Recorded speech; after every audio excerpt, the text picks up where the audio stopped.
Bapak Ibu yang dimuliakan Allah Subhanahu wa taala, amalan yang membuat kita jauh dari musibah, malapetaka, mara bahaya dan bencana adalah banyak-banyak bersolawat. Maka sudah bersolawat, tulis itu bagus di grup-grup, di FB, di Instagram. Sudahkah Anda bersolawat hari ini? Komen sudah. Sudahkah Anda bersolawat hari ini? Sudah. Ada satu komen, Anda risau dengan berat badan, minumlah susu. Apa ini? Bapak Ibu ada yang kena seperti itu? Saya pikir saya aja.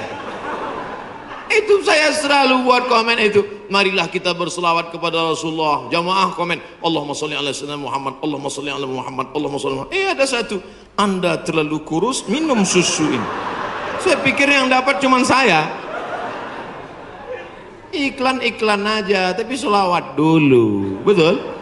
Insyaallah. Man shalla alayya salatan, siapa yang berselawat kepadaku satu kali, sallallahu alaihi biha asra, Allah berikan dia ke 10 kebaikan. Anaknya baik-baik, negerinya baik-baik, badannya baik-baik, lingkungannya baik-baik, semuanya kebaikan dia dapatkan. Huttat anhu asara sayiat, 10 dosanya dihapuskan. Huttat digugurkan, huttat ditutupi. Wa rufi'at lahu asara darajat, dinaikkan 10 derajat tingkatan kemuliaan. Saya yakin dan percaya ini yang berada di atas ini pastilah mereka yang rajin bersolawat, makanya dinaikkan derajat mereka. Langsung katanya Pak Ustadz, kalau solawat itu 10, kenapa cuma lantai 2? Anak tangganya lebih 10. Nah itu aja. 2 kemungkinan, karena rajin solawat atau lambat datang.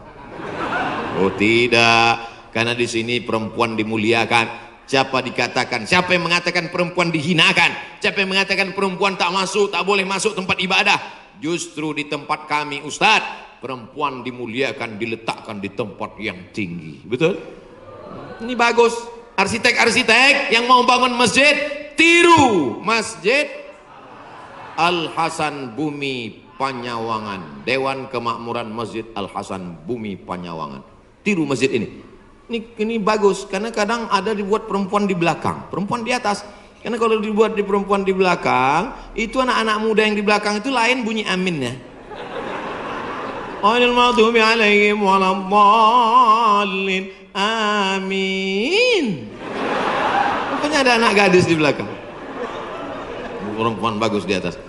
Bapak Ibu nanti insya Allah umur panjang, badan sehat, bisa ke Masjid Hasan II di kota Casablanca, ibu kota Maroko, tempat saya kuliah. Nama negaranya Maroko, ibu kotanya tulisannya Casablanca, cara bacanya Casablanca. Casa artinya rumah, Blanca artinya putih. Casablanca rumah warna putih. Bahasa Arabnya ad-darul bayda, dar rumah, bayda putih, rumah putih. Di sana ada masjid di tepi laut Mediterania, dibangun oleh Raja Hasan II, dan perempuan dibuat di atas, laki-laki semua khusyuk di bawah. Saya kira ini meniru arsitektur masjid dunia. Insya Allah cantik luar biasa, ada kaligrafinya, Masya Allah. Saya yakin semua orang yang masuk ke masjid ini semua berdecak kagum seperti melihat kucing.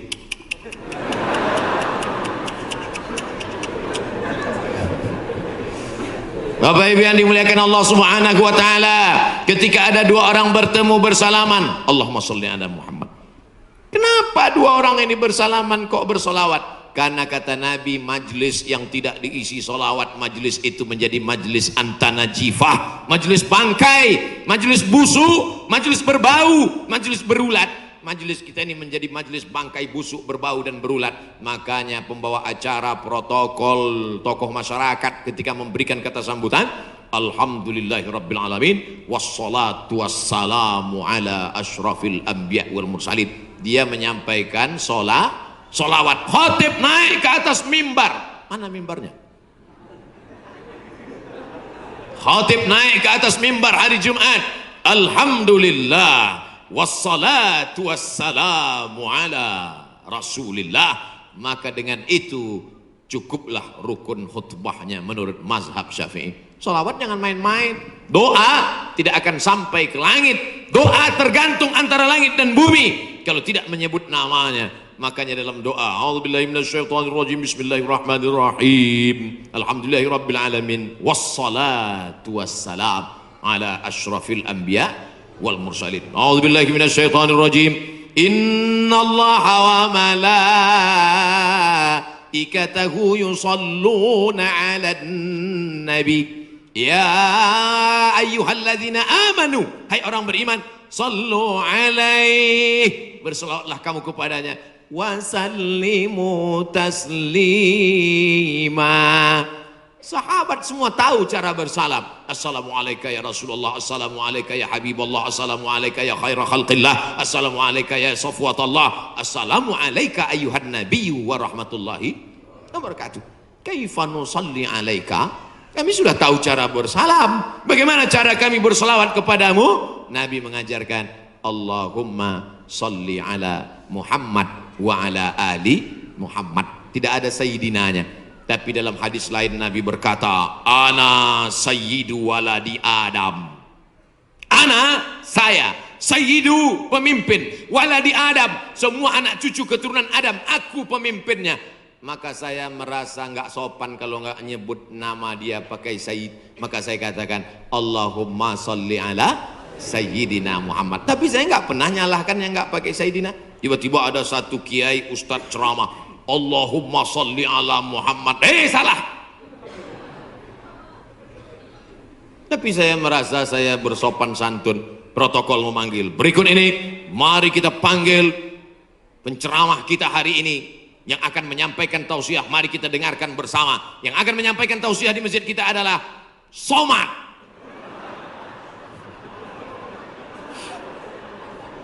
Protokol menyebut begitu panjang nama. Yang akan menyampaikan tausiah adalah Al-Mukarram Sahibul Fadilah Profesor Dr. Abdul Somad LC MA, sedikit lagi almarhum. Saudara yang dimuliakan Allah Subhanahu wa taala, itu hanya tata krama sopan santun adat istiadat yang memuliakan Rasulullah sallallahu alaihi wasallam. Jangan sampai kelahi hanya gara-gara masalah sepele, pulang dari masjid benjol. Kok kenapa? Gara-gara Sayyidina. Nauzubillah. Yang penting bersolawat, istighfar, taubat, sudah. Banyak solawat, sudah. Apalagi yang ketiga, Shadaqatus sirri tadfa'u mitatas su'i. Memperbanyak sedekah sirri, diam-diam, menolak mati jelek, mati buruk, musibah, malapetaka dan bencana. Sedekah diam-diam. Pak, saya mau sedekah. Iya, tapi saya mau mengamalkan sedekah diam-diam. Jangan tulis nama saya. Kami pengurus masjid mau nulis di dinding Pak, whiteboard. Jangan. Kalau mau tulis hamba Allah aja. Berapa Pak? 2.000. Aduh. Sahabat Nabi menyumbangkan sumur. Dulu yang paling kaya di Madinah itu orang yang punya sumur. Sampai hari ini minyak lebih murah daripada air. Air lebih mahal daripada korma. Sumur. Nama sumurnya Bayraha. Letaknya di depan Masjid Nabawi. Yang punya sumur dan kebun korma itu namanya Abu Talhah. Ada disebut dalam hadis. Itu menunjukkan menyebut nama karena menyumbang hukumnya boleh. Karena hadis Nabi menyebut yang nyumbang namanya Abu Talhah. Sampai hari ini di Madinah ada sumur yang diwakafkan oleh Utsman bin Affan. Namanya Bi'ru Raumah. Artinya Utsman disebarkan informasinya, dia nyumbang. Turun ayat, in tuqridullaha qardan hasanan yudha'if lahu ad'afan katsirah. Kalau mau beri pinjaman kepada Allah, maka Allah akan berikan balasan berlipat ganda. Datang Abu Dihdah. Apakah Allah perlu pinjaman? Allah tidak perlu pinjaman. Tapi kalau kau tolong agama Allah, Allah akan membantu menolong engkau. Maka dia berikan sumbangan 600 batang pohon kurma. Satu kurma ajwah Madinah 1 kilo 50 rial. Tapi karena kita udah lama kenal, 40 aja ambil. 250.000 Pak 1 kilo, semuanya ada 600 batang. Berapa miliar itu? Hitung sendiri nanti di rumah hitung. Ada 600 batang, 1 kilonya korma ajwa 50 rial, kualitas bagus dari Madinah asli. Mantasabbaha, siapa yang pada waktu paginya makan 7 butir korma ajwa, maka dia tidak diganggu setan, tidak bisa kena sihir santet, dan tidak kena racun. Makan 7 butir pagi, nah itu 1 hari. Siapa yang nggak percaya hadis ini, besok pagi makan 7 butir, habis itu cari dukun santet. Aku udah makan, santet.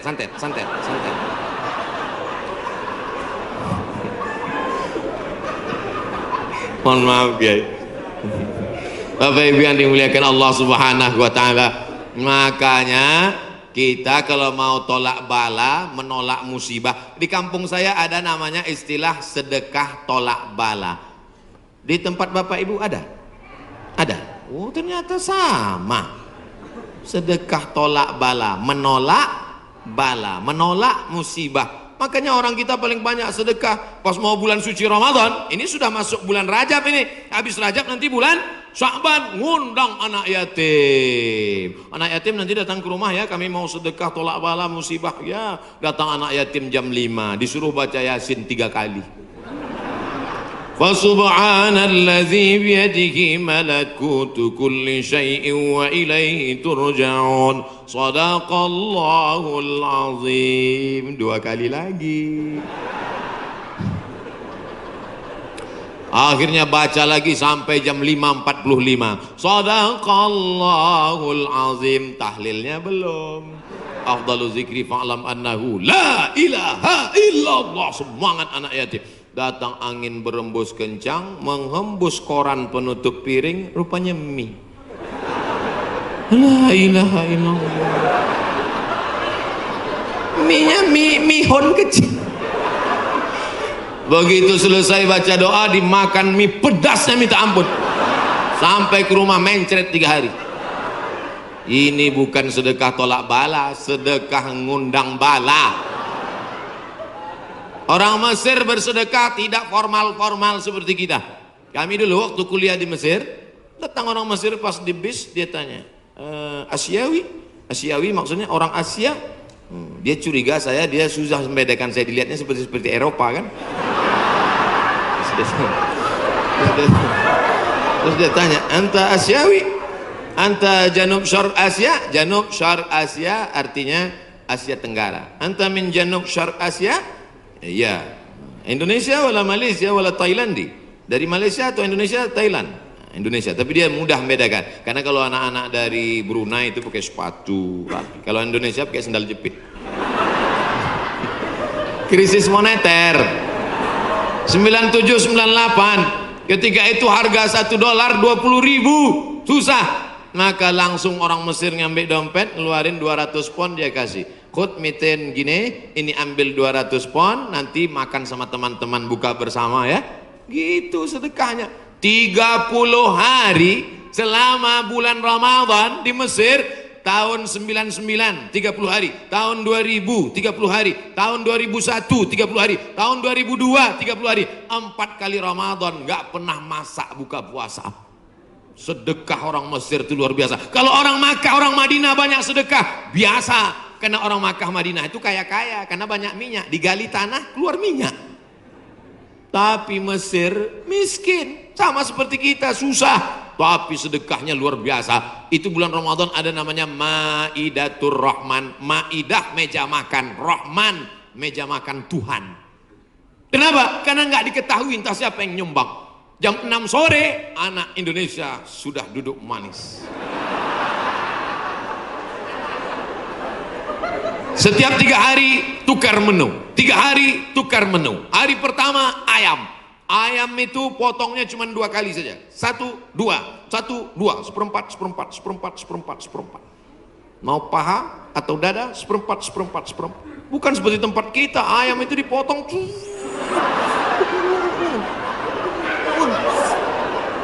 Hancur. Cabainya 2 kilo. Mana? Hari kedua daging. Hari kedua daging, itu daging yang besar-besar. Kalau ibu masih ingat, sebesar sabun telepon, Bu. Tahu sabun telepon? Sabun gambar telepon dulu, besar. Potong-potong besar. Bukan seperti tempat kita diiris tipis. Hari ketiga, ikan besar, ikan bolti namanya, ikan besar. Pokoknya tiap hari. Begitulah hebatnya sedekah mereka. Oleh sebab itu kalau kita mau menjauhkan dari malapetaka, bencana, musibah, virus ini, banyak-banyak bersedekah. Ada seorang anak muda meninggal dalam keadaan sujud di belakang makam Ibrahim pakai kain ihram. Di tanah suci, di samping Ka'bah, belakang makam Ibrahim, pakaian ihram di sujud terakhir. Tidak ada kematian yang lebih indah daripada ini. Dan ini tidak bisa di-request. Nggak bisa nanti bapak ibu pakai kain ihram terus di belakang itu, ya Allah matikan aku, matikan aku. Ujam mata matikan. Tiba-tiba datang dari samping, rupanya polisi. Ruh.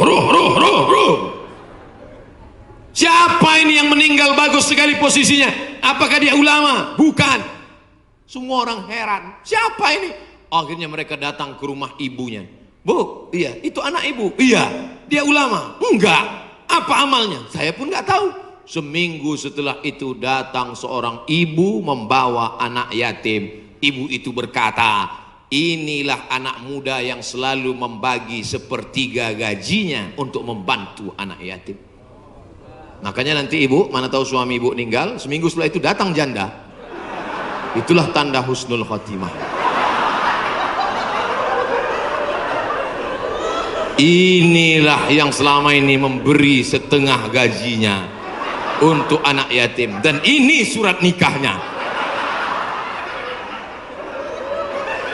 Ibu banyak istighfar. Astaghfirullah Rabbal baraya, astaghfirullah minal khataya. Dari tatapan ibu saya tahu ibu sangat cemas. Insya Allah Allah menjauhkan dari musibah, Bu. Lain amin di atas, lain amin di bawah. Masya Allah, tabarakallah. Oke, kita pindah ke tema lain. Yang pertama, banyak istighfar, taubat nasuha. Yang kedua, bersolawat. Yang ketiga, banyak-banyak sedekah. 10 menit terakhir, jam 11 kurang 15 habis waktu, baru saya jawab pertanyaan-pertanyaan. Mudah-mudahan pertanyaannya ini berkualitas. Saya bertanya pertanyaan, jangan lagi ditanya, Ustadz, dunia ini bulat apa peta? Apa ini? Tanyalah pertanyaan yang meningkatkan iman dan amal soleh. Ustadz, Nabi Adam sama Hawa nikah, pak kuannya siapa? Apa ini pertanyaan-pertanyaan? 4. La ta'murunna bil ma'ruf, ajak orang beramar ma'ruf, wa tanhauna 'anil munkar, larang orang berbuat mungkar. Jangan cuek, jangan diam. Pak, itu ada anak pacaran boncengan, biar aja, bukan anak saya, hamil bukan urusan saya. Memangnya kalau tsunami datang menggulung dari atas lautan naik ke darat, memangnya dia tanya dulu? Kalau tsunami datang, kalau gempa bumi datang, kalau likuifaksi datang, kalau gempa datang, kalau gunung meletus datang, ketika musibah datang, apa dia waktu mau masuk ke rumah kita dia tanya, ini sholat apa enggak ya? Semuanya akan rata dengan tanah. Wattaqu fitnatan la tusibanna alladzina zalamu minkum khassah. Takutlah kamu azab Allah ketika datang. Dia tidak menzolimi, dia tidak menganiaya, dia tidak membunuh. Yang zalim jahat-jahat saja, yang baik-baik juga kena. Akibat apa? Ini gara-gara tidak ada amar ma'ruf nahi munkar. Gitu kalau mau ngambil foto pas saya gini. Ini kadang fotografer ini nakal. Pas saya sedang di-upload di internet. La ta'murunna bil ma'ruf, ajak orang berbuat baik. Ayo ke masjid, ayo baca Quran, ayo berzikir, ayo bersolawat. Wala tanhauna 'anil munkar, jangan pacaran, jangan berbuat zina, jangan minum khamar, jangan buat judi, jangan ghibah, jangan namimah. La yusikanna ayyab'atsallahu alaikum iqawan. Kalau kamu tidak melakukan amar ma'ruf nahi mungkar, aku khawatir, kata Rasulullah, akan diturunkan hukuman, diturunkan bala bencana, diturunkan musibah. Ketika musibah sudah datang, summa tad'unahu, kamu berdoa beramai-ramai, fala yustajabu lakum, doa kamu tidak dikabulkan. Oleh sebab itu maka tidak ada cara lain kecuali terus melaksanakan amar ma'ruf nahi. Termasuklah pengajian ini cara yang dilakukan oleh Dewan Kemakmuran Masjid Al Hasan Bumi Panyawangan untuk amar ma'ruf nahi mungkar. Jelas? Alhamdulillah saya selama ini ceramah saya jelas. Kalau ada yang bilang ceramah Ustaz Somad nggak jelas, dua kemungkinan: telinganya budek atau sound systemnya rusak. Tapi Masjid Al Hasan nih sound systemnya dari tadi itu yang buat saya semangat. Bapak. Ada kadang sound system itu kita ceramah nggak jelas suaranya. Pakai echo, yang pakai echo itu nyanyi dangdut, bukan ceramah. Ini mantap mikrofon. Ada pula mikrofon putus-putus. Baru awal assalamualaikum. Ini mantap luar biasa. Sound sistemnya mantap. Jamaah belakang nggak teriak-teriak karena dibuatkan pentas tinggi. Lalu kemudian ada lampu terang benderang. Jamaah ada di atas, ada di bawah, bagus. Cuman cuaca memang agak panas. Kipasnya ada, cuman ini nggak sesuai lagi dengan jumlah masyarakat. Oh, saya ada di atas juga rupanya. Mantap. Kanan kiri ada, atas ada. Cuman di jalannya agak lambat geraknya.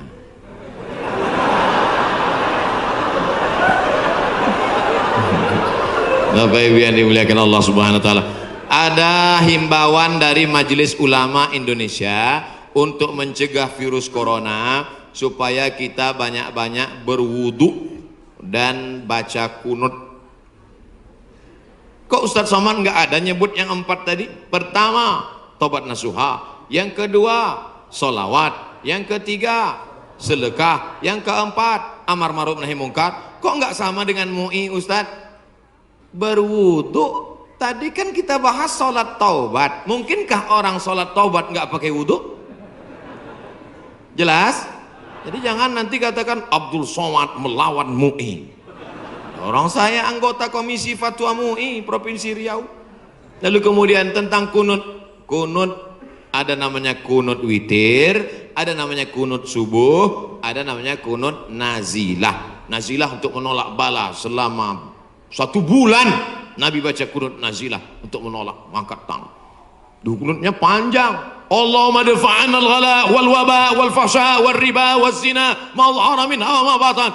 Ketika membaca doa kunut itu, jamaah semuanya menangis di belakang supaya jauh dari segala malapetaka, bencana, musibah. Di tempat kita jamaah menangis juga karena kunutnya terlalu panjang. Makmum di belakang, kapan ini sujudnya? Bapak Ibu yang dimuliakan Allah Subhanahu wa taala. Insyaallah doa kita bersama di akhir majelis nanti menjauhkan dari segala malapetaka, bencana dan musibah. Lan tamuta nafsun, orang tidak akan mati qabla an tastakmil rizqaha wa ajalaha. Orang tidak akan mati sebelum ajalnya penuh, sebelum rezekinya penuh. Kalau ada orang mati, itu bukan karena ditabrak, bukan karena jatuh, bukan karena virus, tapi karena ajalnya dan rezekinya sudah penuh. Itu harus diyakini. La haula wala quwata illa billah. Tapi tetap harus ada usaha. Jangan pulang dari sini yang anak-anak muda langsung pakai motor, nggak pakai rem lagi. Tangkap sama polisi. Kenapa kamu lewat lampu merah nerobos?